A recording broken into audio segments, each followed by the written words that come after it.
Сайн байцгаана уу? Би англи хэлийг олон улсад заах хэрэгтэй багш тогт хоёр байна. Энэ бол миний English Spanish товгийн сувг. Энд би англи хэлийг эхнээс нь суурь тавин зааж байна. Өнөөдрийнхээ хичээлээр би ирээдүйн цагийн талаар заахаар бэлтлээ. Be going to. Төгсгөл хүртэл нь хамт байгаарай. Хичээл бүрийг хамгийн түрүүнд үзэхийг хүсвэл сувагт маань subscribe хийж all буюу бүх төвчийг идэвхжүүлээрэй. Өнөөдрийнхээ хичээлийг эхлэхийн өмнө бяцхан зар хэлье. Би англи хэлийг онлайнаар анхан болон дунд түвшний хичээлүүдийг ангиар мөн ганцаарчлан зааж байна. 100 цаг ирж байгаатай холбоотой 100% онлайн анги сонирхож байгаа хүмүүс холбогдороо. Ингээд өнөөдрийнхээ хичээлд оръё.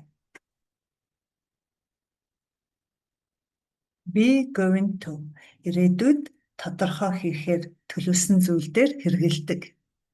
Өнөөдрийн хичээлээр суралцах зүйл бол ирээдүйн цагийг үзнэ. Be going to. Тэгээд үүний ард үйл үг орж ирдэг байгаа. Тэгэхээр энэ цаг дээр ашиглах энгийн өгүүлбэр дээр яаж хувирдаг вэ? Үгүйсгэх, асуухтаа яадаг вэ? Яаж богинохон хариулдаг вэ? Үүнтэй холбоотой жишээ үзэн дасгал дээр ажиллаад хариугаа шалгандаа энгийн өгүүлбэрээ эхлээд үзье. За, тэгхийн өмнө ирээдүйд хийхээр төлөвлөсөн, зорьсон үйлдэлийг илэрхийлнэ. Эхлээд харъя. За, be going to гэж байгаа учраас одоо энэ биеийн төлөөний нэрээр to be яг зохих журмаараа хувирж байгаа. Тэгээ араас нь going to. Үүний дараа юу орох вэ гэхээр үйл үг хувираг байж идэг. Жишээн дээр харъя. I am going to study English. Би англи хэл сурнаа. За нэг юм ботцсон. За би ингээд яг хийнээр сурнаа, өөрийн болгоно. She's going to travel to Japan. Тэр Япон руу аялна. They are going to work tomorrow. Тэд нар маргааш ажиллана. He's going to cook dinner tonight. Тэр өнөө орой хоол хийнэ. We are going to read books. Бид нар ном уншина. Үгүйсгэх өгүүлбэрийг харах юм бол одоо to be дээрээ not гэдгийг авдаг. Тэгэл болоо. Энэ хаалтан дотор бол ярианы илүү товч хэлбэр нь орж ирж байгаа. Бичгийн хэлбэр нь бол энэ бүтнээр is not going to, are not going to гэдгээ хэрэглэнэ. Энэ бол өдийд одоо их татан танил харагдчих хэвээр. Хэрв тийм биш байвал миний өмнөх хичээлүүдээс суралцаарай. Одоо үгүйсгэхдээ үүний дараа үйл үг орж ирнэ. Ингээл болж байгаа. Одоо жишээ харъя. I'm not going to study Chinese. Би хятад хэл сурахгүй. Өөр төлөвлөгөөтэй байх нь тийм ээ? She isn't going to travel to France. Тэр Франц руу аялахгүй. They aren't going to work on Sunday. Тэд нар нэм гарагт ажиллахгүй. He isn't going to cook tonight. Тэр өнөө орой хоол хийхгүй. Өөр төлөвлөгөөтэй. We aren't going to read books.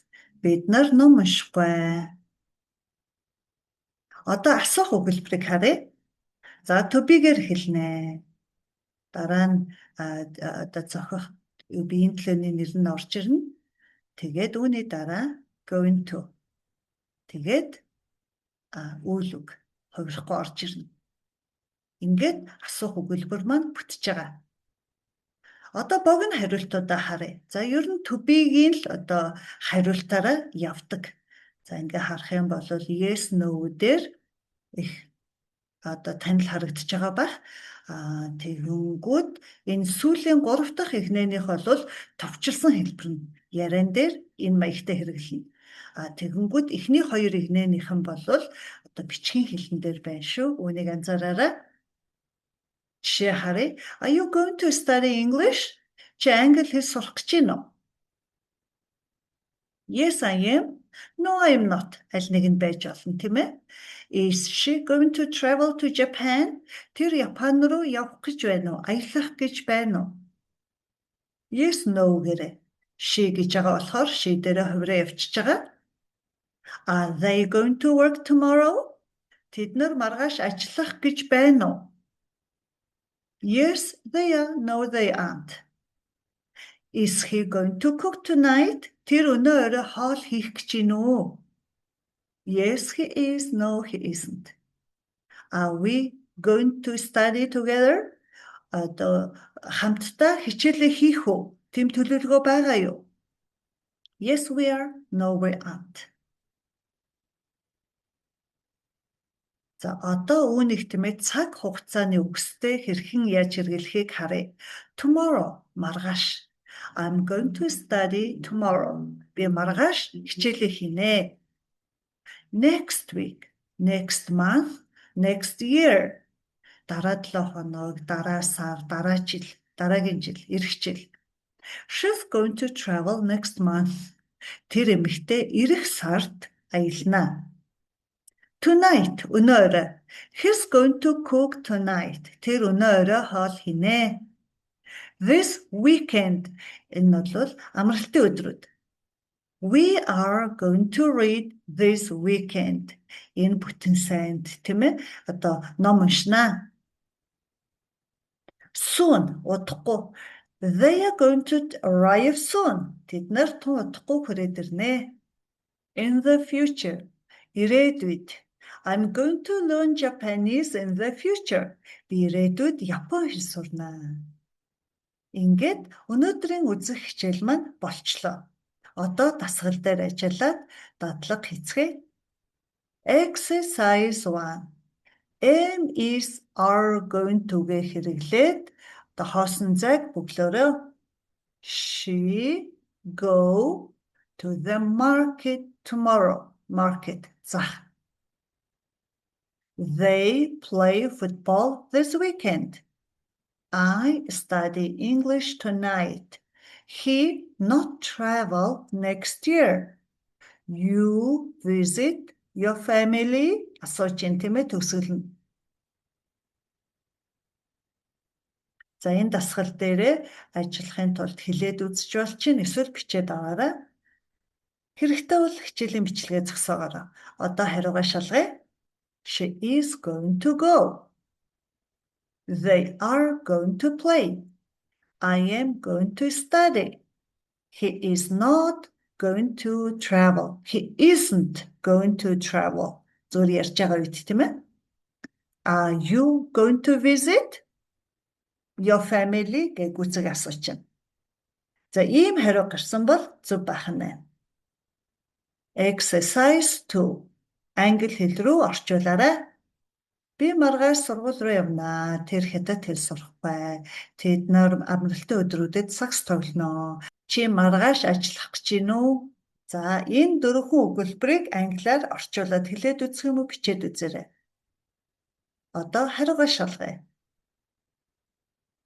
I'm going to go to school tomorrow.